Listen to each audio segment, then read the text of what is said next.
All's well that ends well. Well, the path was circuitous, to say the least, but Miami's in the playoff, and that's all that counts at this point.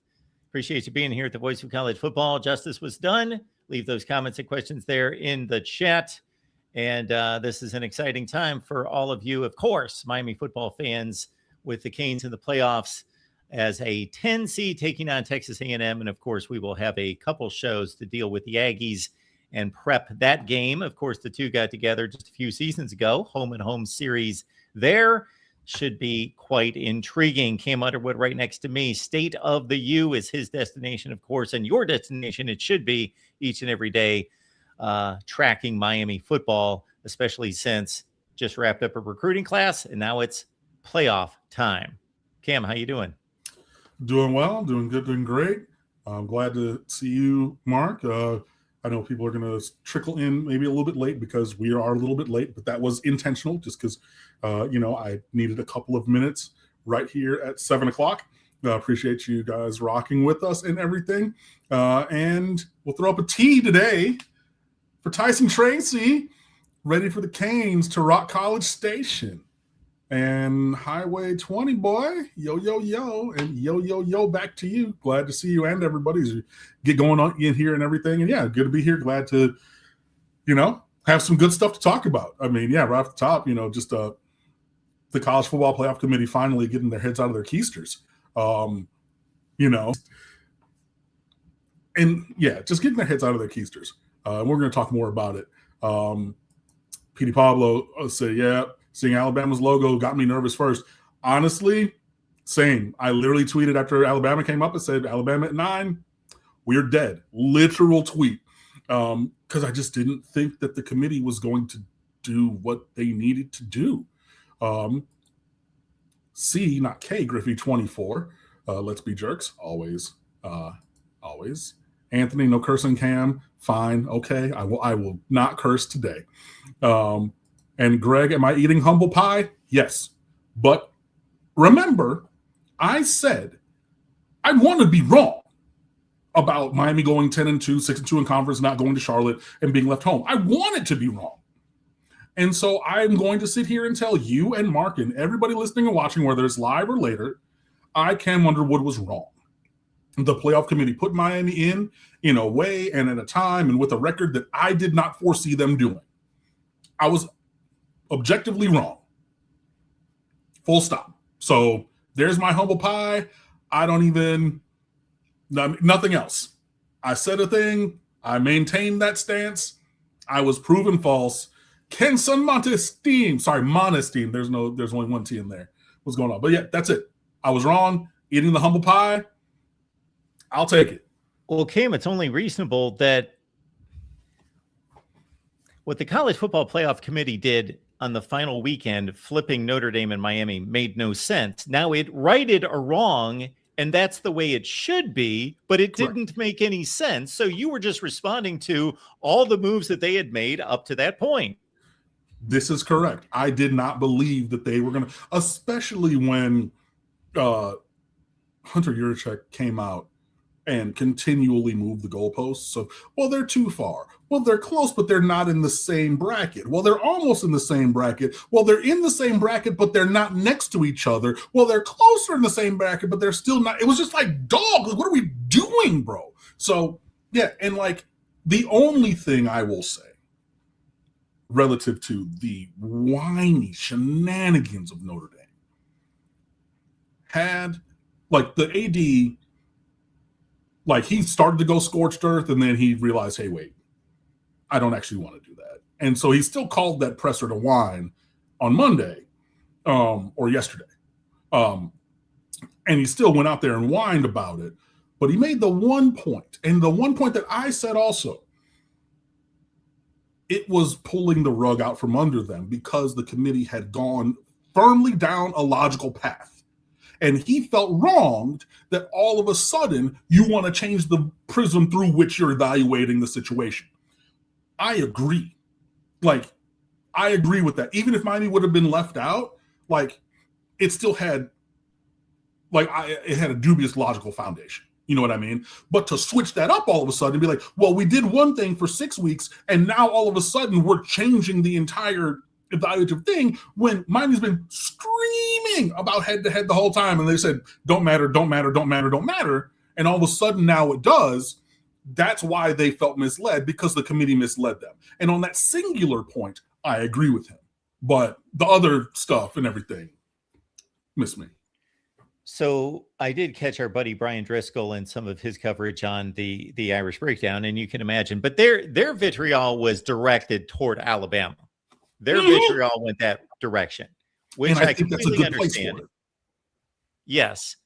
So this is what I'm conjecturing happened with the committee. How they released that first rankings with an 8-spot difference between those two, I cannot fathom. I have no idea.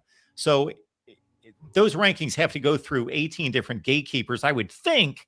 So for that hit to hit the public, oh my word, all they needed is you or me or somebody that knows a little bit about college football to say, whoa, hey, we can't, what are we doing here? And so I don't know if they caught that immediately, because they started to meander things a little bit at a time. So I don't know if this whole BS, well, I shouldn't call it a BS story, because maybe it's not, that suddenly, now that we're at the finish line, we're going to go back to August 31st and check out that game. We're going to watch it. And like I said it at the time, there's no way that there should have ever been 8 places between Miami and Notre Dame in the rankings. I don't care if Miami lost 2 out of 3. I don't at that point. No, and if we had lost another game, right, exactly. And if we had lost another game, then we would have disqualified ourselves from the conversation based upon performance and game result, which would have been fine. But at no time, I'm sorry, we beat them. And again, the whole way through, they had every other team that had a head-to-head win above the team with the same record, above the team that they beat. And it had been for multiple years. The only exclusive one up until the final rankings was Miami behind Notre Dame that had the same record in a head-to-head win. The only one in the history since we've been doing these things. The only one. So, like, that shows you that, like, dog, this is the issue, the committee, not with us. And I agree with Brian Driscoll and everybody else, and I tried to say it. It should have been Miami and Notre Dame with Alabama on the outside. Like, that's where that's what I believe would have been correct. You know? And I totally understand that. And I don't disagree with you, but I don't also agree with you. I just think it's an extremely close be made. Mm-hmm. I put out a tweet after all was said and done that said, this is who should be in the playoff. And I had Alabama out and Miami and Notre Dame in. I agree. I would say, if you're watching football, so if you do the combination, here are the metrics, mm-hmm. here are all the analysis that's on paper, versus I watch football and I kind of know what I'm doing watching football, and I combine those things. Alabama's looked like the 50th best football team in America for like 4 or 5 weeks. They kept telling us the eye test thing, right? So your eyes don't work now all of a sudden, committee? But in terms of a resume, I'm more of a resume guy. I tend to say, you know what? I'm not going to trust my football knowledge. Mm-hmm. I'm just going to go with Alabama does have an impressive resume on paper. Now, the Florida State loss was horrendous. Mm-hmm. The Georgia loss was obviously they were playing a great football team that may turn out to be the best team in America. And if they lose that game 31-20 and they're fairly competitive, then I think we all understand, okay, I would personally not, what were they, number 9 going into the weekend, and Georgia at 3. If they lose a reasonable game, it doesn't have to be down to the wire, but they're within close proximity. I think, okay, the number 9 team should lose to the number 3 team by a score to a game that's like 1 score, and then it goes to maybe 2, and then it goes back to 1. But they looked horrible. They looked awful. Like, that game could have been really out of hand. Nate, that was definitely a name your score special. Bad. And again, you and I had more rushing yards than Alabama did. You know what I mean? Like, it would, yeah. And so just on that, it's what I said last week. My firm stance was, it should have been Notre Dame and Miami over Alabama even before. Now, if they would have won the SEC championship game, like, all bets are off. But at 10-2, I would have had Notre Dame and Miami and Notre Dame in that order above Alabama, especially if you're going off eye test, because they told us for 6 weeks, Mark, it was eye test this, eye test that. So there it goes. But also, if the choice comes down to one or the other of Miami or Notre Dame, it has to be Miami. It just does. I'm sorry. Like, of course it does. Comparable resumes, because they're even the resumes are comparable. Right. Comparable resumes, comparable metrics. Notre Dame was slightly higher in a number of advanced metrics, but negligibly at best, like 5th to 7th and like 42nd to 44th, not like 3rd to 97th or anything. So nothing that's disqualifying. And we beat them. So all things being basically equal, which team won when they played? Absolutely. It had to be that. So, but again, I was advocating for both Miami and Notre Dame. And I get that they feel butthurt because, like, we got that final at large spot. So, like, most of their fan base puts their vitriol on us. Alabama's the one who took your spot, not us. Like, I get that the committee had placed you there, but, like, you should have never been ahead of us. But yeah, it is what it is. Let me play a little defense for Alabama here. I'm not defending how they look on the field. And man, unless they can really fix their offense in a few weeks, man, they're playing a great defense in Oklahoma that they've already played. That Oklahoma defense is serious. Yeah. And if they have no running game and their quarterback has suddenly gotten scared and his offensive line is springing leaks all over the place, that's all they had for the whole season was they had a downfield passing game with those two receivers. Their tight end's hurt, who was really good, Josh Cuevas. Man, they're in a world of hurt. But I will say, two things need to be clarified by this committee. Number one, I would have no issue with them saying, obviously, all the games count, but we are looking at who's trending, who's playing. You can knock out Alabama and say, they look bad. They did all this early in the season. That's great. That's on their resume. That puts them into consideration. But we just can't take a football team that's playing this poorly. But they don't say that. So those are two philosophies. Do you go just straight resume and game 1 counts as much as game 12? Or do you want to go the old March Madness route of, we want the best teams right now? That's one clarification that needs to be made. And then if I'm running that committee going forward, I'm saying any two teams that have the same record, we are not playing games, and we better have a real strong argument for one of them. Like if Notre Dame ran a gauntlet after the Miami game, that would be one. Plus, even a team that has a 1 game less record, like they're 9-3, 10-2, I think it should at least be looked at. Okay, does the head-to-head win compensate for that 1 game deficit? That those cases should even be looked at. Okay. But I mean, it's been a firm thing where the team who wins the head-to-head and they have the same record is ranked ahead of the other team, with the singular exception of Miami through this year. Like, I mean, you're like, oh, they need to come out and say that and do that. They said that and have done that in every other instance, which is why I was so freaking mad about it. You know what I mean? But yeah. And then, they move the goalposts and they say the narratives that they want to say, because Miami had that little wobble in the end, middle of October to November 1st, losing 2 games in 3 weeks. And it was all eye test trending, eye test, da. And we never heard that about anybody else the whole process long. Like, so it's a thing that they pull out. And it was the same thing like we talked about. Oregon gets full credit for the win at Penn State because Penn State was operating with James Franklin and they were undefeated, and they get that full credit for number 5 Penn State the entire season, anything else regardless. But the same situation happens with another team, and it's like, oh, well, they don't get the, Pitt doesn't get the value of the Virginia Tech win or whatever it was. You know what I mean? Like, they fired Brett Pry, and it's like, but you just said that this is, so like that's the thing, like the lack of consistency. Yes. So they have those things, but they don't do it. And that's what was so frustrating. Like, say what the criteria is, say what the rubric is, and go by the rubric. As a former teacher, that is a thing that I had to do, because I can't be evaluating Mark and Cam in the same classroom. I mean, evaluating slightly differently, but like, did you double space your paper? Was your name at the top? Da da da da da. Did you hit this? In Music of the World. Okay, we were talking about African styles. So, was the country that you wrote about, is the artist from one of those countries? Cool. What style was it? Did you do your listing journals? Did you do that? Da da da. It's right there, right? So it's that. And again, I have a teaching background, bro. Like, I know how to evaluate things, and like, it's literally my trained profession. So that's why it's so freaking mad when they're just like, well, we're going to not have a rubric, not have any kind of a thing, and we're going to change the evaluation points and points of conversation literally at the drop of a dime and the drop of a hat when we talk about different teams. It's just so illogical. I'm with you. I had to do the same thing for 19 years at ESPN, evaluate 130 people on an operations staff. You know what Absolutely. I mean?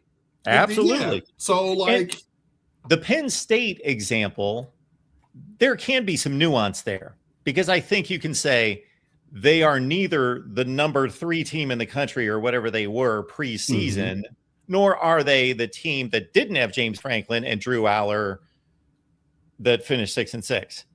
They did not carry through that number 3 ranking to the end of the year by any stretch, but they probably were better because they had James Franklin and Drew Aller than the catastrophe that ensued after that. So, and had they done that, but they said no, freeze frame there, number 3 in the country, they get the credit for that, full force, full stop. Don't tell me anything else. No. Like, that's the part where I'm like, bro, like, sure. Absolutely. Shut up, bro. Absolutely. So the Bama thing is just that they've got this string of wins that outclasses Miami and Notre Dame. They really do. They do. But that was a long time ago, and they do have this egregious loss again. And I sometimes there's to me, I will admit, I wouldn't know what to do, so I would do a little bit of both. Meaning these conference championship games, they have to be evaluated. Right. If you're evaluating the winner and giving them credit, then you have to discredit the loser and evaluate their performance as well. But at the same time, they are put in a position that other teams weren't exposed. So that is I agree. A tough draw. Right. But I mean, also they've dinged conference championship game losers many, many times over the years, including this year with BYU, but not an Alabama team who looked, I would say, a measure even worse than BYU losing to Texas Tech. Like they both looked bad.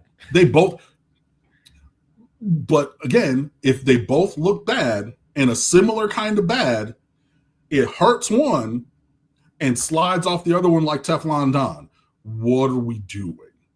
So, like, the short story long of this whole conversation and diatribe, I agree with Brian Driscoll. If I were a Notre Dame person, I would be upset with Alabama being in over us, not Miami, who we played and lost to and has the same record. But also, as well, I understand where Bavakwa, their AD, came off and saying, well, they showed us that they were evaluating us over Miami, that result inclusive, until the end. And so changing that prism of conversation was, I understand why it's troubling to them. I do. I also thought it was poor form for them to opt out. But. Absolutely. I think the committee knew this earlier. Maybe they were hoping if Pitt can upset Miami, then thank you. They were definitely hoping. Then we're out of it, obviously. Right. But I just think that instead of saying suddenly in like with 3 games left, oh, we watched the Miami Notre Dame game, that it sounded more official, like, okay, we got to the final, then we reevaluated, they're right next to each other, then we went back. Right. But that's just so disrespectful, even to Notre Dame, a school that I'd have no love lost for and everything. But I mean, I do understand, like, you showed us, and again, as recently as when Alabama popped up as number 9, I was firmly sure that Miami was not getting in. I'll tell you this further that I said on the Locked On Canes podcast I do with Brian the Beast London. I said it when I went on with our good friend Joey Weaver on Basketball Conference just to talk about this. I literally was hovering over the publish button on the Miami is snubbed from the playoff piece that I had.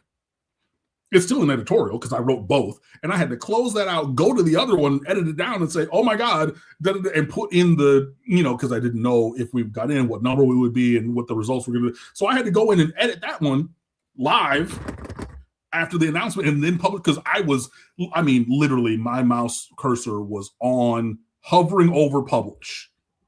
Like I was that close. Even after that, after number 9 came, that's how sure I was that they were not going to put Miami in. But as everyone in the chat wants to know and wants to hear me say again, I'm eating my humble pie.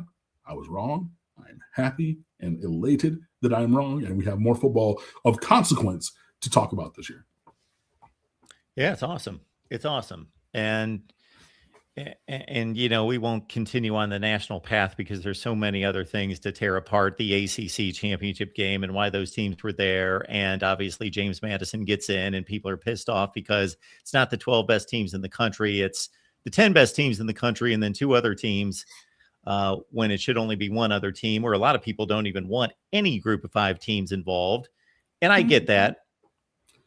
Yeah. But I mean, like I was talking with a friend of mine after hearing, I heard Bomani Jones talk about it, heard Cover 3 talk about it.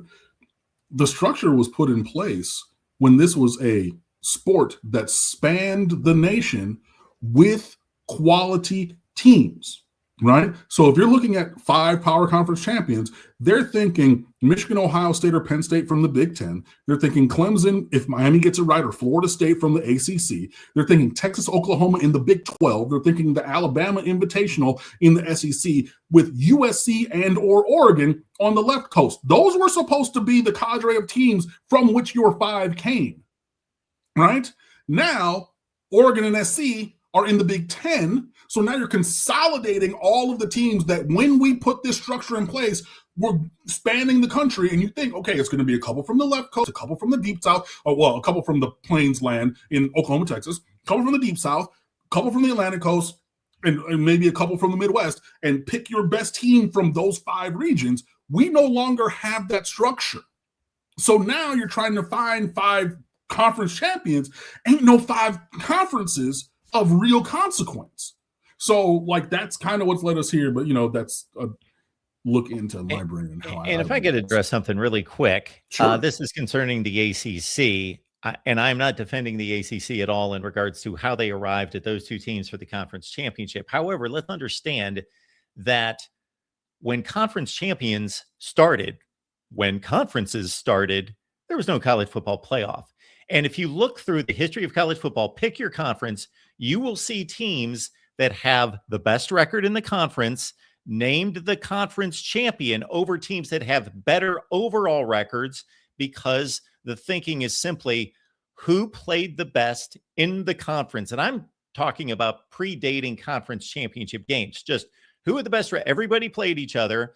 And even if team A went 0-3 outside the conference, we don't care. They went 7-1, had the best record in the conference. We are simply rewarding the best play within the conference.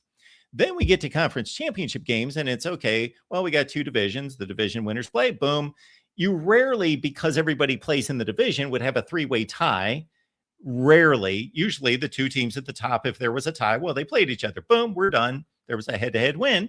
And so all these tiebreakers made a lot more sense when they were all about who should be playing for a conference champion, who should be named the conference champion. And it had nothing to do with how teams performed outside the conference. And suddenly, over the last 11 or 12 years, we connected it to a national playoff. Well, that has to do with your overall resume, not just your resume within the conference. And nobody ever tweaked it to determine, okay, there should be. And I heard somebody within our network, Matt Zemek, make a really good, what I thought was a good recommendation. Give it within the conference structure and their autonomy to say, you know what, within our rules, Duke qualified for the ACC championship. Great for them. They won the ACC championship. But we as having the authority and sovereignty over the conference, select Miami as our representative to the college football playoff. They could have done the same thing for the conference championship game because they weren't ahead of us. They were tied with us at 6-2. and other teams, So like the same kind of a thing. I agree. I hear what you're saying. I agree with you, but they could have done that same sovereignty. I mean, people said that, obviously we did that in 2020, which by the way, also in addition, I'm sorry, the Big TC championship game in 2020, Mark. Clemson and Notre Dame. Whomst? Because I was told that they don't play. So, Yes. But yeah.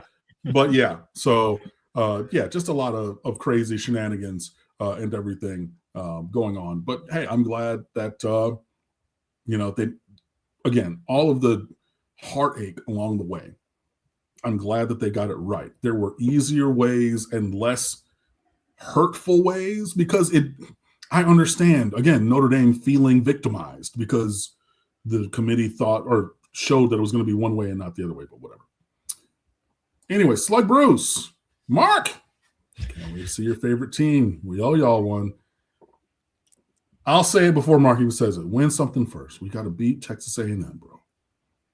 If we move on, or when, if you want to take the, call things that are not as though they were, so says the good book.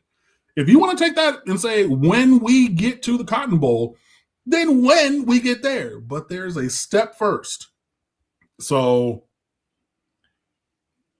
Vegas, I believe, says Texas A&M by 3.5. I do think it's going to be a heck of a game. It's the game I want to see more than any other first game, but I'm not impressed with Texas A&M. I think Miami wins this game unless something changes my mind between. Spoiler, I think that Miami wins this game also, but I think this is going to be a really good game. I think this is going to be, the Notre Dame should have been more lopsided than it was. We gave up a couple things that we shouldn't have given up, and the scoreboard made it look closer than it actually was on the field. But I think it's going to be that kind of a game. I think it's going to be – these are two juggernauts, man. Like they got a big, strong offensive line and defensive line. We have both. Also, like they have great skill players. They have a tough running back. They got a quarterback who, if you let him get hot, it can be NBA Jam on fire. Like they do a lot of – we mirror each other in a lot of ways. And that was the case even when Miami and Texas A&M played in 22 and 23. And that's what made those games very competitive. We won by a touchdown at home, but like we still had to, go bombs over Baghdad at the end to Jacoby George. And we lost the first game out there 17-9 because Tyler Van Dyke couldn't hit the right side of a barn. But 17-9 is not, you need touchdowns, but even one touchdown there makes it a one-score game. You know what I mean? Well, it was still a one-score game, but within a touchdown. So, yeah, I think this is going to be a really good game, and we're going to talk definitely more in depth about it next week. Yeah, that's what's funny about those two games is one was a shootout that Miami was clearly ahead the entire game. It wasn't like a back-and-forth shootout, but it was a shootout, and Connor Wigman had to throw the ball 58 times or something. The other one was a rock fight. Two very different games. Yeah, two very, very different games, but it also shows the malleability of the players, the versatility of, okay, well, one time both teams rock fight, we had to figure it out. And the next time, bombs over Baghdad, and it's just going to be, Brashard Smith on an inside zone where he takes it the distance, and Xavier Restrepo blocking for him on a kick return, that went almost the distance, and they're making big plays, and Texas A&M is making big plays and everything. But yeah, it just shows that. But yeah, it really just surface level, because we're going to dive more into it next week. Yeah, these teams are very close. In every evaluative metric, I think, that you would look at, if you look at the talent numbers, you look at the recruiting rankings, the blue chip ratio on thing, just like star players at key positions of import and impact. Yeah, I'm really excited for this. I think this is the game of the first round for sure. Yeah, so very excited. Not Alabama, Oklahoma. Nah. I think it could be a good game. But objectively, even if it wasn't Miami, but a team with a Miami profile in this spot against A&M, I would put that as the game of the first round for sure. Petey Pablo, the results were right. The process was dog doo-doo. We agree. I thought I saw another. Oh, super sticker. in here a couple minutes late. Falconer TRX, throw it up. And he says, it's great to be a respected Miami Hurricane, which changes the chant a little bit, but I'm with it. Anthony Dates says, Oklahoma students said they don't do no rubrics. That's funny to me. I just had to put that up there for that. And then Falconer, Miami has almost every starter healthy. Yeah. And the thing that got my attention when asked directly by my good buddy Adam Lichtenstein of the Sun Sentinel after Miami was placed into the college football playoff, I was doing something else in my email, and I didn't see the email come in for the Zoom presser the day, on Sunday. Asked directly about Keontae Scott. Mario Cristobal said he's trending in the right direction and he's trying to get back, but they wouldn't commit one way or another. That's very different than the he's out for the year, shut up, don't talk to me about it. So I don't know. But if he's able to come back with, the continued growth of Bryce Fitzgerald and everything like that, hey now, you're an all-star, but we're going to relax. But David Blay will definitely be back, according to Mario Cristobal, and everybody else. Your CJ Daniels is your Wizard of the Saints, who are kind of on pitch counts and everything, should be full go. So really, really excited for that.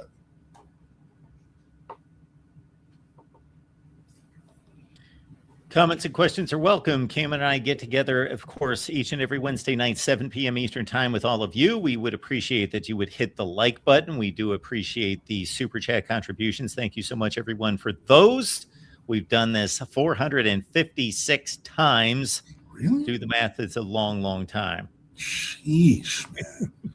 I had hair back then. Geez. Look at all that. That is crazy. Wow, it's that many shows. Thoughts on Notre Dame taking their ball and going home? I thought it was petulant. I thought it was a horrible, horrible choice. I thought it was not great representation of themselves. It was not respectful to the sport, football. I thought it was in truly poor form. I thought, they were definitely, as David Sobel says, acting like a spoiled child. I just thought I thought it was really disgusting. I thought it was truly, truly, truly terrible, the way that they handled things. And, even though I know it was not as close because of some of the deficiencies on defense, but Miami got left out of the playoff last year. And I know that Clemson stole a bid, but we probably would have gotten snubbed for a 9-3 Alabama, which is what I was pushing back against last year, even at 10-2. Even with that disappointment, strap it up, dust it off. You do the bowl game experience, which is great for your players. You get 12 to 15 extra practices. You get another competitive situation. And to me, I just thought it was so disingenuous for them to say our number one goal is to bring a national championship back to South Bend in 2026. But what we're going to do is we're going to elect not to have these extra practices in this extra game that could be beneficial to everyone on this roster who's returning with their hair on fire on a warpath. I know that he's gotten better, but CJ Carr couldn't use those extra 12 to 15 additional practices, one more additional competitive game, right? You're going to have to start breaking in running backs because both your running backs are going to the league. You're probably going to need some dudes on some other, there's a lot of guys who are on the fringe of that roster, maybe rotationally on the 2 deep, who could benefit from this extra time towards your goal of next year. But instead, you elected to end your season now. No extra practices, no extra nothing. Go the F home. We'll see you whenever spring starts. That, to me, just the logical disconnect. And I saw Kenson talking about it, and other people up in the chat. That's what happens when you make a meaningful decision based upon emotion. And we've all been there. Y'all know that I'm an emotional person. Now, I have put procedures in place where I try to take a step back before I make these rash decisions. But yeah, that was definitely emotionally impulsive and just truly wretched. Just disgusting. There are other teams opting out of bowl games. Now, some of them lost their head coaches and coaching staff, so I can completely understand that. But there are others who did not, including Florida State. Rutgers come to mind. Those are two. But there were a lot of them were 5 and 7 whose seasons they thought Yes. were already over and had released their players. And so, like, even with retained coaches, if you're like, oh, cool, we lost our last game, we're not bowl eligible. There's enough teams with 6-6 records where even if one or two opt out, we're probably far enough down that we're not going to get called. Vai con Dios, enjoy, and everything. There's a measure of understanding for that. But yeah, that was just what I thought was really, just truly disgusting showing, by purported adults and everything. But yeah, really, really disgusting. PD Pablo. It's crazy that 4 years to the day Mario was introduced as head coach. We made the playoffs. Mario, staff, and players deserve a lot of credit for these 4 years. True indeed. The man said that he had a vision and he was going to build it in the way that he saw fit to optimize Miami's performance. Now it has not been undefeated, and we are not the 2001 Hurricanes reborn. But proof in the pudding. 5 and 7, 7 and 5, 10 and 2, no playoffs, 10 and 2 playoffs. Steps in the right direction. So, credit to him for the long-term vision and the, short and intermediate term actions to get us to where we needed to be. Even though the job's not done yet. But, hey. Any congratulations for Manny Diaz being the ACC champion? With 7 and 5 in the regular season. Sure. I mean, look, congratulations. I know you say, well, we were supposed to win it at my last place, but maybe we just needed to be in a good place. Cool. Like, that's fine, but you still went 7 and 5 in the regular season. Like, respectfully, this is the season that you got fired for. It's fine, and you had some moments, but you lost 5 games, bro. I'm not going to sit here and have you beat your chest. Like, that's just not. Yeah, no. But when given the opportunity, they won the ACC championship game. They took advantage of the opportunity. I give credit to the achievement, and congratulations for that achievement. But no, we're not gonna do all that. I'm not gonna go crazy.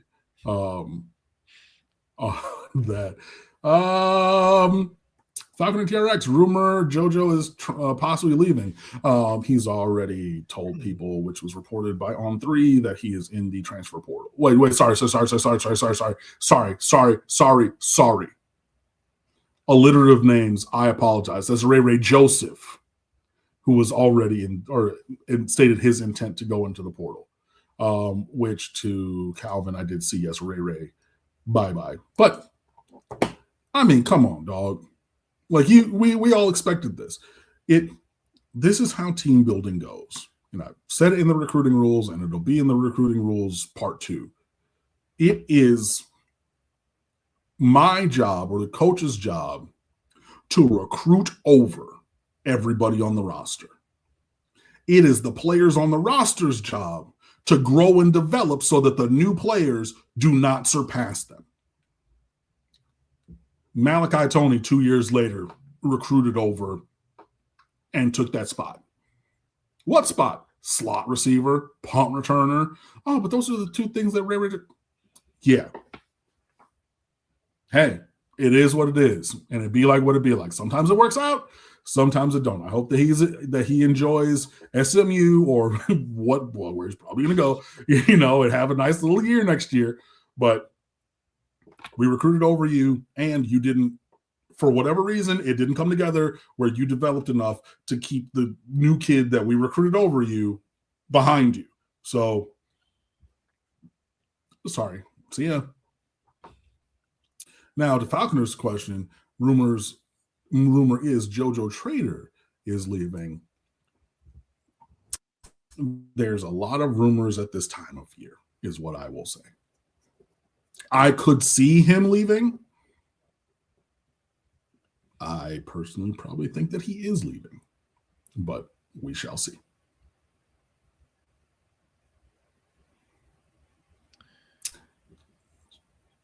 somebody else who's leaving or left, and I saw that you did a video on this because it hit my timeline when I was finishing the Jackson Cantwell pieces, which we're going to talk about in a minute.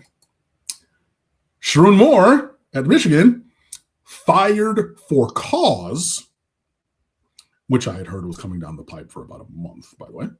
Are we also going to try to get Bryce Underwood now that there's no more at Michigan?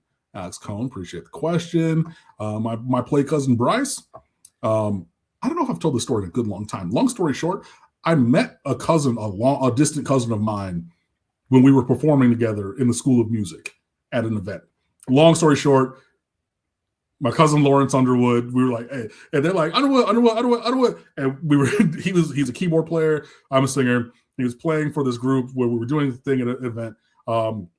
And all my homers were like, dog, y'all need to talk, bro. Like, what? Because he's from Chicago. All my people from Chicago. And we're like, start going back, bro. Like, go in your deep downs. And then we went down a little bit and met the same person.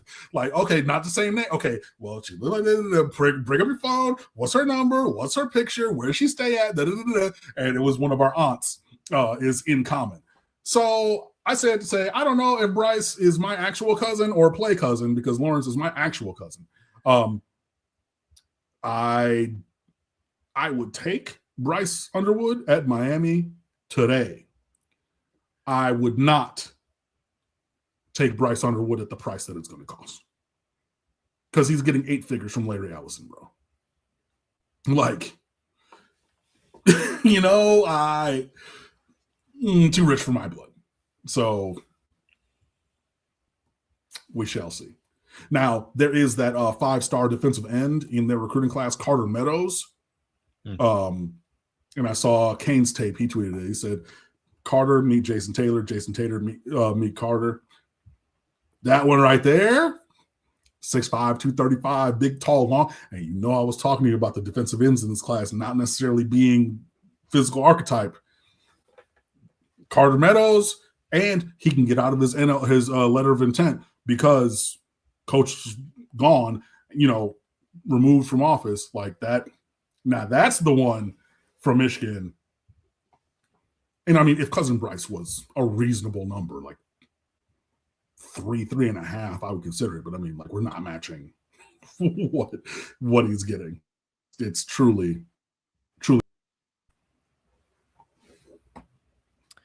Yeah, especially with him, obviously he did not have a great finish to his freshman season, but I think with the right tutelage, he certainly got it all in front of him.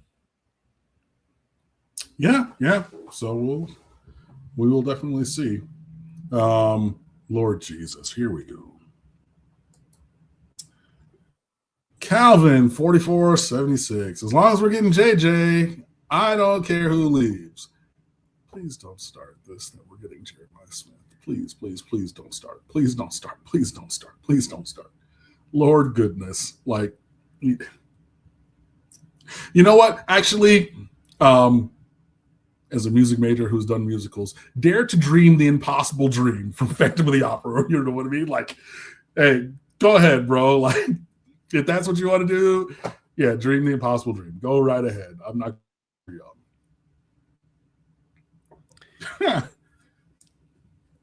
Yes, we are one win separated from having a heck of a show. Not that we won't have a heck of a show regardless. Oh, yeah. Of course, but that will be an interesting matchup if we get there. Hey, man, maybe it'll be like that Citrus Bowl, or not Citrus Bowl, whatever they called the bowl game in Orlando, Amon Richards' freshman year, when it was Miami versus West Virginia, and yes. We all jokingly said the winner gets Mike Harley in the world of recruiting because he was committed to WVU at that time. Maybe it'll be that. Like, hey, winning team gets JFO, which is not going to be. But I joke. Yeah, but, hey, it is what it is. The Russell Athletic Bowl. PD Pablo, yes, that's what it was for all of those different years. At the Citrus Bowl Stadium, where they have the classics, Kenson. I don't know if Kenson was still in high school. We went up to the classics. Sorry, the Florida Classic between Bethune and FAM. And I got rained on worse than I've ever gotten rained on in my life.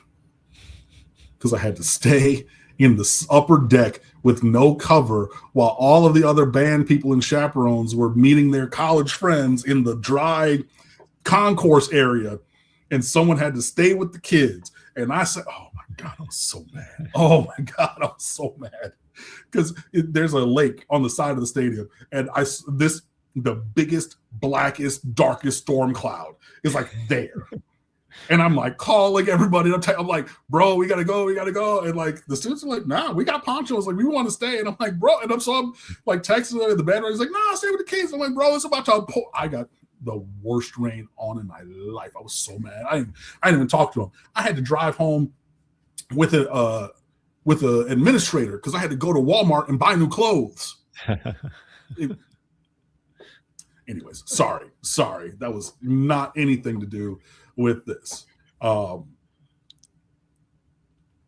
Yeah. But what I will say, something to do with the Miami Hurricanes and the reason why we were late to the show, announced, off of embargo at 7 p.m. Eastern, 6 p.m. Central, Jackson Cantwell, Gatorade National Player of the Year. It's up on State of the U. I have 2 pieces. I have the announcement piece, and also I actually had the opportunity, like of several others that I've seen, to interview Jackson Cantwell and Joe Thomas, who was the person who presented him with the trophy. They're actually friends and had met from years ago. Joe Thomas, one of his idols was actually Christian Cantwell, Jackson's father, from when Joe Thomas was a shot put athlete. And I knew that, Jackson was, and both of his parents, were Olympians previously. I did not know that when I was talking. I was like, whoa, hey, wait, and everything. So I got 10 minutes to talk to them in the round of people that they did interviews with after the, surprise announcement, reveal and everything. But yeah, man, just super. I mean, he's such a cool kid, and just like, he's so thoughtful, and he expresses himself very well.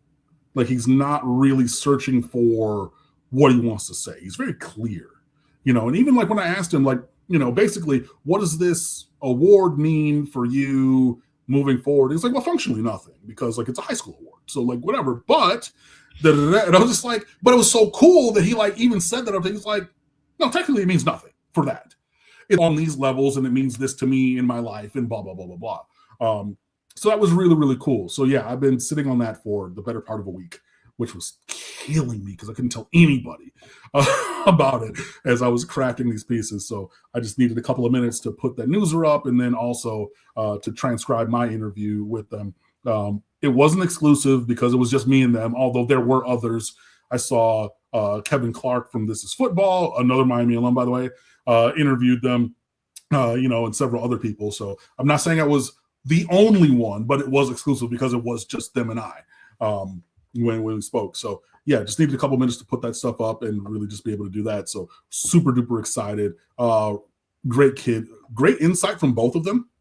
And then if you continue and you look even a little bit deeper, well, in another plot, something Kevin Clark clipped was a specific answer about what Jackson technically has gotten from Joe for his on-field performance that I didn't get a chance. It's tough with 2 people in 10 minutes, man. Like, it was flying, so I didn't get to go there. But if you look at that and then the other things that were said, really, really cool. Got some great insight on Jackson's game from Joe Thomas, which was really, really awesome, and just a little bit to know, about them and everything. So yeah, it was super duper cool. Yeah, man. So I was really proud to be a part of that. I was really proud to get the invitation, from Gatorade to be part of that announcement and create content, for that and everything. So, shout out to them and thanks to them. And, please, website's right there. It's for free. So, you can go see the piece. That's the news of Jackson Cantwell being named the Gatorade National Player of the Year, and then my interview with them. He's only the third lineman and second pure offensive lineman ever to win the award. So Andrew Brown, who went to Virginia, played both ways, ended up at D tackle. He won it. And then there was a guy, last name Byers, I forget what his first name is. In 2003, he played center from Colorado, and then he went to USC, played there before he was a UDFA. But he was the only pure offensive lineman previously to have won it. So, like, if you see the unveil or the surprise video, Joe Thomas says, like, "Oh my God, yeah, you're the first line." I hated. I had to be the bearer of bad news for clarity. And everything was just like, Kent's and I already, I didn't embed it, but I appreciate you sending me the clip. I was like, yeah, I hate to say it, but he was like, I looked through the 2010s and I didn't see any linemen. I'm like, no, you're the first one in 25 years, or whatever it was, because there's only been two. But yeah, it was like 2009 or 12 or something, and 2003 for an award that's 41 years old. The first one was Jeff George back in 1985. So yeah, really, really cool to be part of that, man. It was and it also just speaks to the elite talent of Jackson Cantwell. I mean, like, it's colloquially known as the high school Heisman. What are we talking about? And he was a finalist as a junior. You know what I mean? And he himself said it was cool to be part of the conversation because linemen don't get these accolades or even part of the conversation. So I'm going to stop talking about it. So please go over and read the pieces. Like, I really tried to put some good time into them and present it really, really well. So again, shout out to Gatorade. Thank you for the opportunity. It was really, really cool. And congratulations to Jackson Cantwell, the single best high school football player in America. Yeah. And just to extend on that impressive that somebody is that dominant, because that's what's required at that position, because there are no statistics, actual traditional football statistics to just say, okay, who out-statisticked somebody as running back, wide receiver, quarterback, that we're going to give the award in that direction. But this guy is that good at dominating his position.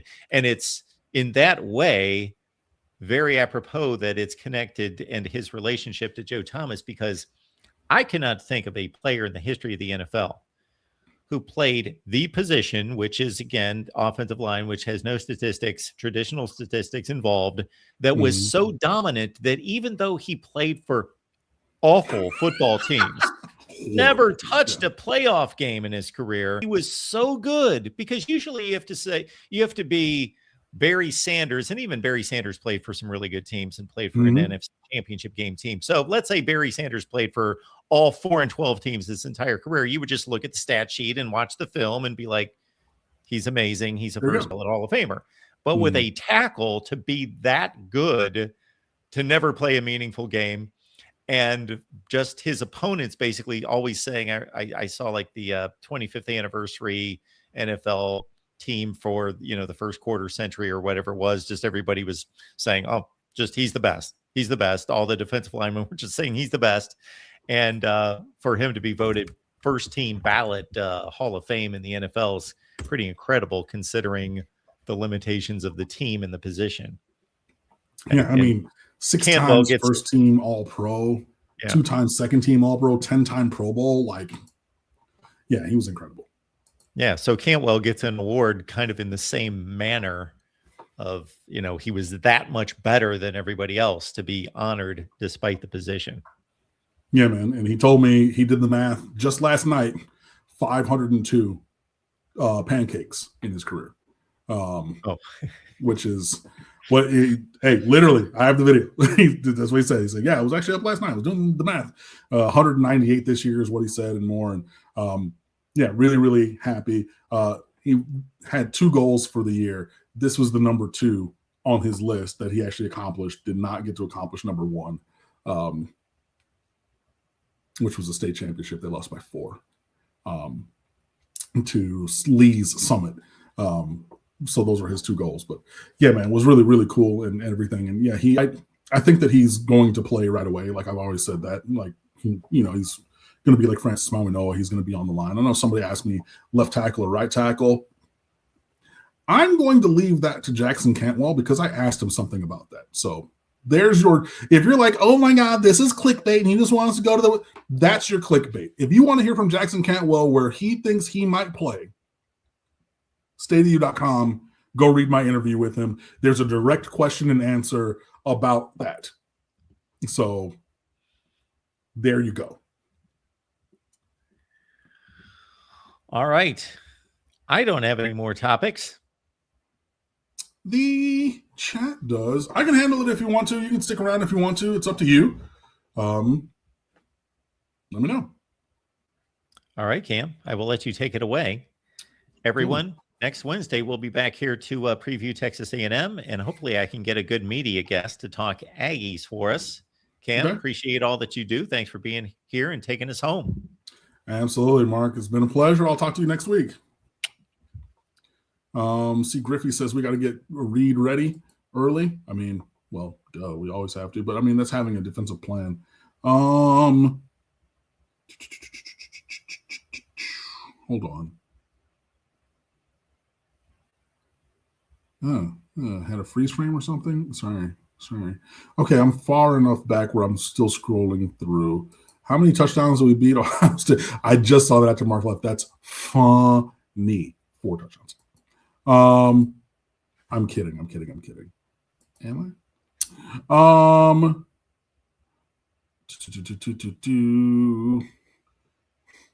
See some score predictions in there. Hold on. I know I saw a couple thoughts on the Big 12 commissioner calling out Notre Dame's AD. I thought that was a good move. I thought the Notre Dame AD, I thought he was really just out of pocket. I thought that was really, really, really deplorable. Is Tony the next Percy Harvin? They do things differently. He's more of a receiver than a runner. Harvin did a lot more in like the triple option jet sweep game from a volume standpoint than I think you're ever going to have Tony do. He can do it, but the volume that they ran, like the beauty for them of Percy Harvin was it was equal parts running back, receiver, things. Like it's definitely way more receiver with a side of these other things for Malachi Tony. So similar, but not the same. Manny tried to get into the playoffs. Yeah, that was never happening. I mean, when the ACC had us, it was very much, okay, well, Miami, you guys are going to the mall, take your little cousin with you. Type joint. Like, they were never getting in with 5 losses. Like, please. And Ed D, I see you. Yeah, Manny Diaz has an ACC championship and the Miami football program doesn't. You don't want him back here instead of Mario, so don't lie. Let me see. Smitty, I could care less about the ACC championship if we make the college football playoff. Usually you need the former to make the latter. Like we got lucky a little bit that things broke our way because I know people were saying, oh, well, if BYU wouldn't have lost that way. So, like, yeah, you can get there, but the easier path is win more of your games during the regular season. And I know we won 10, only lost 2, but still win more of them, make it to Charlotte, win that game, and then cruise through. I am not going to put the one up about Lane Kiffin. So sorry.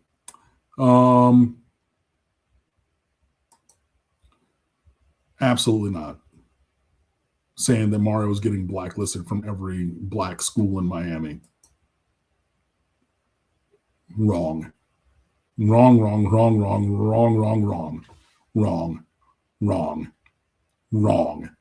And that's not why we only got one player from Dade County last year.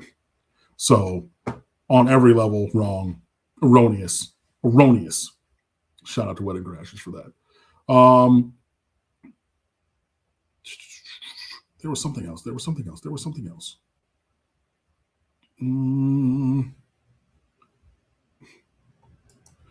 Kevin Williams, I did not touch on the tackle from Texas A&M saying that nobody knew about who Ruben Bain was.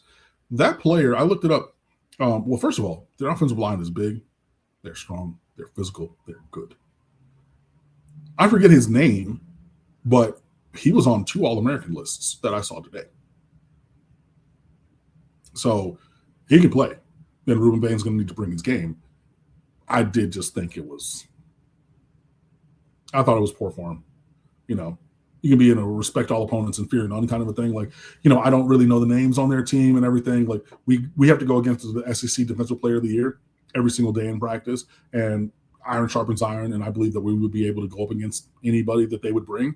So we welcome the opportunity that if you said something like that, yeah, but just to be so dismissive of Ruben Bain, especially when Texas ate their lunch along the offensive line, as Texas' defensive line versus their offensive line in the last game that cost them the SEC championship game appearance, excuse me. Yeah, I thought that was very, very short-sighted. But hey, Tyson Tracy, I wish Chase Smith had 1 year now, dude, super athletic and had an early bad run of injuries. Yeah, I mean, you could say that about a lot of people, unfortunately. Yeah, I wish we had another year with a couple guys. But that's the way the time works. We don't. Lots to talk about Chase Smith. That's crazy. And Kenson is something else. Harvin was 5'9", 205, short, stocky. So, yeah. Most underutilized Cane of all time, Duke Johnson or Mount Chantrell. Duke Johnson's the career all-time leading rusher, and he did that, and he snapped his ankle in the season. Like, hold on. Yeah, I know that I'm doing something in a different window. Apologize for that incredible, podcasting and whatnot. But if I put this up so we can see, right? And let me see if I can zoom this in. That make it better for you guys. Yes, cool. Like 139 carries as a freshman with 27 catches. Now, he broke his ankle in the Florida State game as a sophomore, and they came back with 242 carries and 38 catches as a junior. Broski, what more do you want? I mean, for him maybe not to get injured and, I mean, maybe come back for a fourth year, but I don't think that either of them were underutilized. I mean, I think it was really just that he only stayed for 3 years, but sheesh. Concepcion over Tony? Absolutely not. And remember, in the portal, when a lot of people were saying they wanted KC Concepcion, I said we have Malachi Tony, and I don't want him for that reason. So I'm just saying, Marcus Enriquez, the storylines for Miami on the way to the national championship, crazy. Being in top Texas team, revenge on OSU, back versus Georgia, and then back home for the Natty. Bro, this is like the creative schedule on college football when you have your program at peak optimization and you just say, we're going to schedule like every top 5 team or 4 of the top 5 teams of the non-con, the highest ranked, and then we're going through everybody. And I'll play them all on the road because I don't even care about recruiting visit weeks because we're going to recruit everybody and we're just going to go through and smash everybody's face. This is that. Like this, the storylines are rife at every single step. We've played Texas A&M twice recently. They're a very comparable team in formation, in performance, in so many different ways, right? Blue chip ratio, who they recruit, where they recruit, how they play, all these different things, right? Tough, hard-nosed coach. I know ours coached offensive line, their coached defense, even there previously in College Station. And there's plenty more on top of that as well in addition. Then the Acorns in the second round, I need not say anything else. Then Beck versus Georgia and all those recruiting battles too on both sides, right?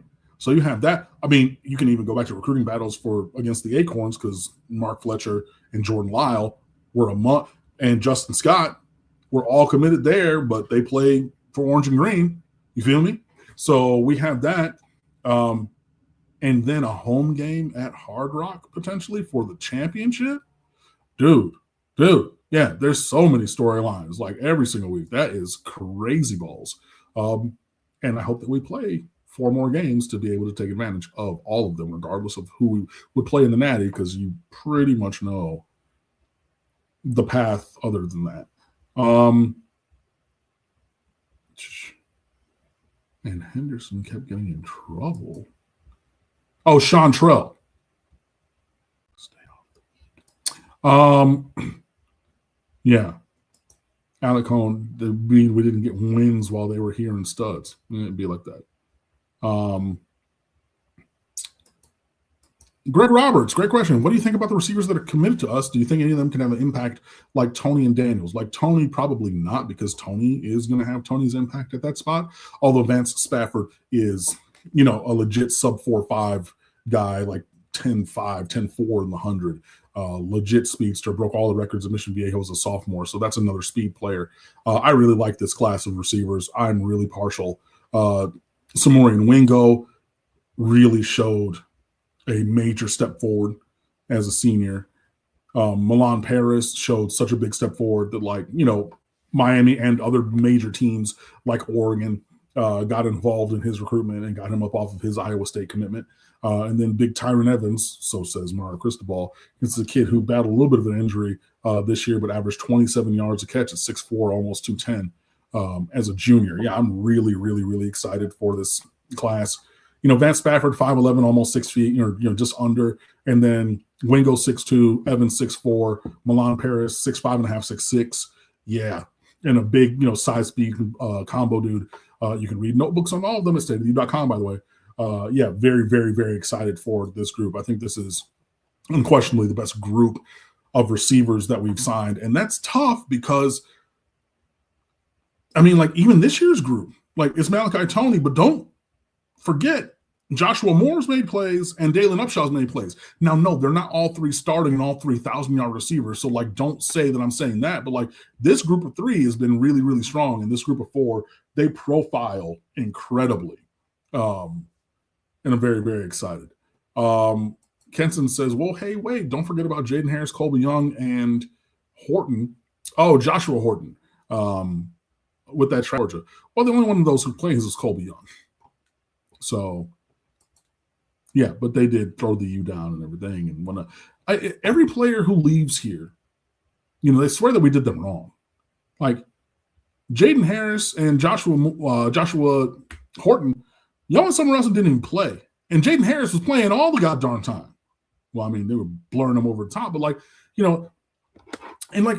we are obviously everybody's Super Bowl.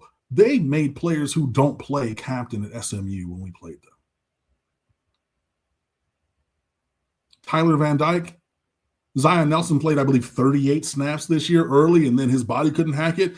We weren't wrong for saying that we're going to medically disqualify you because of your knee issues that had so many setbacks that you missed 2 or 3 years from them here, bro. We didn't do you wrong. But, yeah, everybody who leaves, they say, well, it is that kind of a thing. But, whatever. Dog, this man. Yeah, because he works at SMU now, also with De'Eric King, who is a reasonable human being, and he was a star player for us before he tore his ACL in the end of his career. But yeah, Ryan Rigoni was talking noise. Miss me with the shenanigans.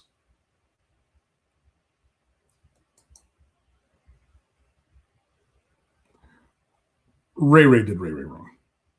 And when given opportunities, Ray did not perform on the field. What do you want him to do?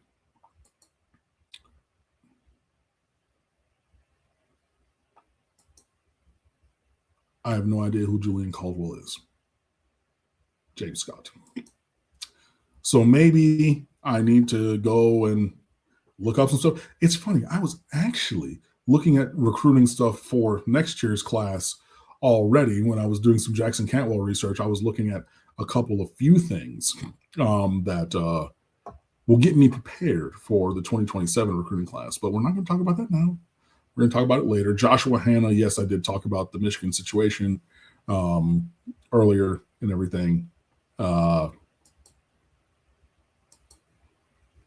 had heard from a couple of different sources that was probably coming down. And I couldn't believe when I was told that they were going to fire him for cause. So you lying. And yeah. If I knew the whole story, you would never say that, but it's your show. I know what I know, and I've heard what I've heard. And if you've heard differently, then okay, we've heard differently. But from everything that I've heard, I do not believe that Ray Joseph was treated improperly or done wrong by anyone in the program. including Kevin Beard. That's my viewpoint based upon the information that I have. We can freely disagree without being disagreeable. So if you have a different viewpoint, or maybe you've heard things that I haven't, and if I heard those things that you've heard, maybe I would change my viewpoint. But I give you my unfettered opinion as I know it and see it. So again, we can disagree without being disagreeable. So I'm fine with that. Do you see us signing? Do you see anyone else we can be signing with us in the 2026 class, or do you think that we are set? The only thing that I jokingly referenced, but I would be interested in, was like, maybe looking at some of the guys from the Michigan signing class, particularly Carter. Jesus. Whatever his first name is. The damn 5-star defensive end.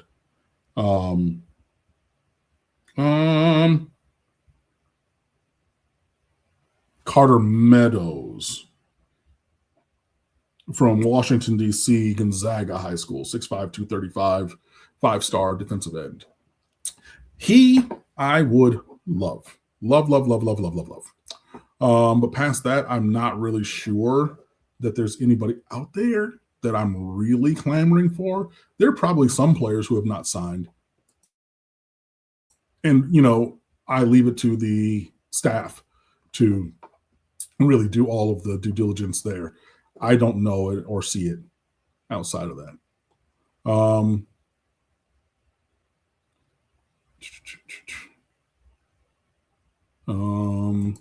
Last question, Jay Mose. Appreciate you being here. Do you have your own podcast, Cam? You'd be great at it. I know about the one with Brian the Beast in London. Hey, I appreciate it, man. And yeah, somebody from Sam Knowlton, who also studied at the University of Miami, and he was actually in chorale with the same director that I had, not at the same time. But he gave out his own media awards, and he called the Real Ones Canes podcast with me and Brian the Beast London the best Miami podcast of the year, which is super gratifying and super humbling to be thought of that way. So I appreciate that, and I appreciate your comment here. No, I don't have my own solo pod. I've thought about it, but I don't know. It's just not a thing. My own solo pod that I have endeavored to do or anything, but maybe this old dog will learn some new tricks. No, not Larry Lappin. We were on the classical side, not the jazz side. Although the last thing, let me see. Hold on. Give me 1 second. Joshua Hanna, do I believe that we have the horses to win it all? Yes, I do. I absolutely do. Do we put it together and win it all? That's to be seen. But do I believe that this team, as constructed, can win a national championship this year? Absolutely. 100%.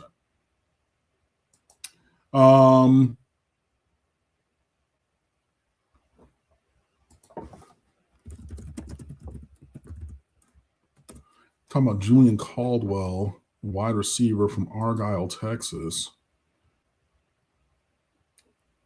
Oh, he's in the 2027 class. I'll get to him. Heard. 2027 class. Too early. We're honestly not even fully done with 2026 because I haven't even done the superlatives. I haven't even done the recruiting rules recap. I haven't done any of those other things. And we could sneak somebody else in. It is possible. I'm not reporting that. I'm just saying, logically. Brian Clem, question. Larry Lappin, question mark. Larry Lappin, legendary jazz vocal director at the University of Miami, which is a top 3 school of music, top 5 school of music that's not a conservatory, as in it's part of a university. So conservatory is like Berkeley or Juilliard, where they do music and art exclusively. That's what a conservatory is. So top 5 school of music that's non-conservatory with the top 2 or 1 jazz vocal program. When I first got to and I'm going to leave on this one. This is a Cam story from college. Long story short, I had a bunch of different majors. But when I first got to college, let me slow down. I had a bunch of majors in college because I went to college on scholarship, but the other part of my scholarship was the My Mother Loves Me scholarship, and my mama don't play that. So she said, if you change your major, I need to see it on paper, not by word of mouth. So I would continually go to my advisor and change my major on paper. I wanted to be a secondary ed major. They got rid of it before I got to campus. So when I got to campus, they said, you're undecided. I said, I'm not undecided, but they said, yes, you are. That program doesn't exist, so you don't have a major. And I'm like, but I came here for this education major, but whatever. Anyways, I got a flyer sent to my house because I checked that I was in choir in high school, like award-winning singer and everything.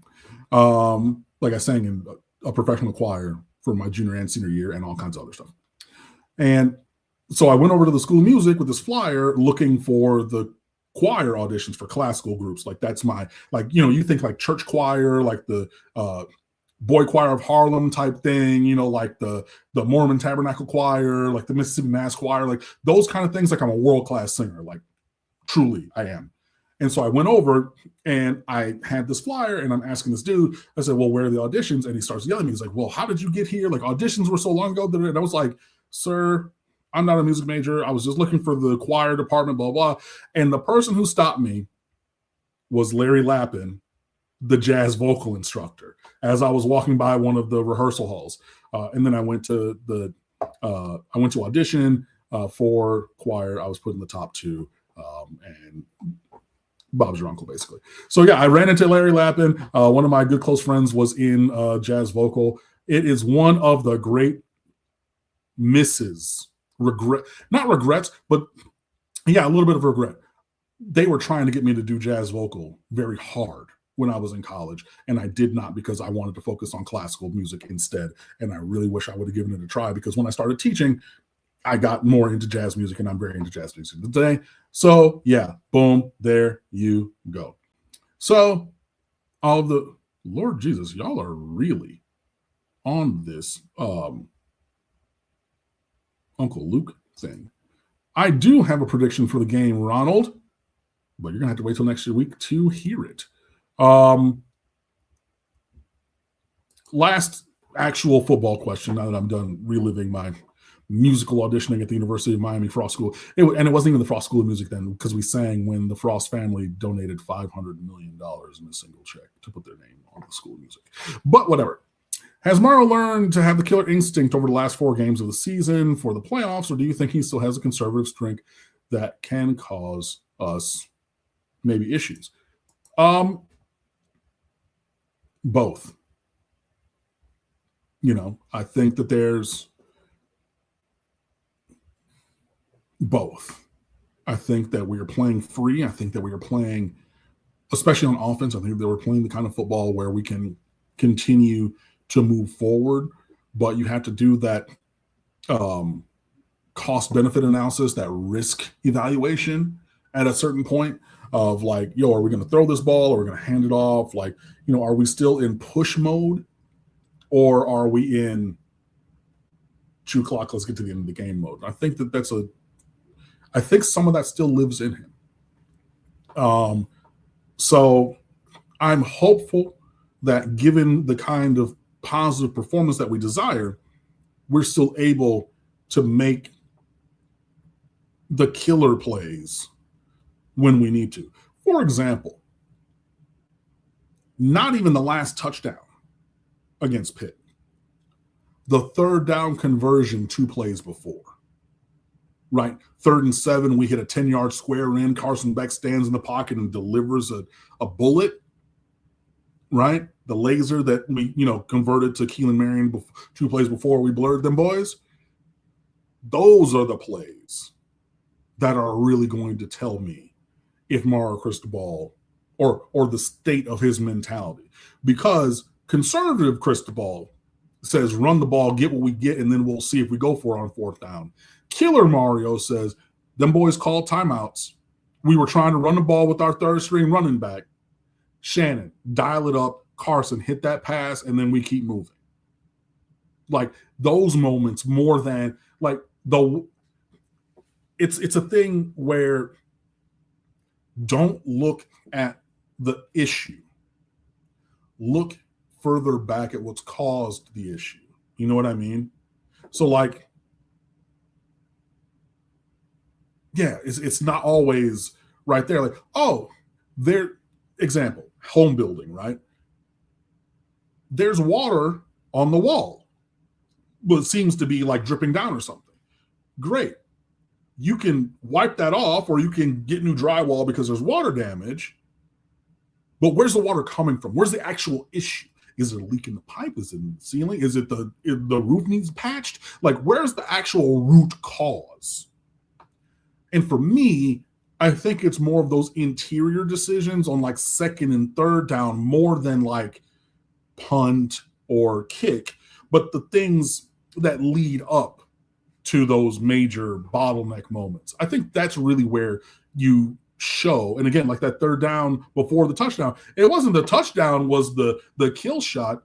It was that third down completion and a straight drop back pass with three receivers out, not even playing max protect or anything. That's really what kind of showed the mentality there. So hopefully that makes sense. Hopefully we are able to do those same kind of things and have the kind of success that we want against Texas A&M. It's going to be a tough game. I do believe that Miami matches up well.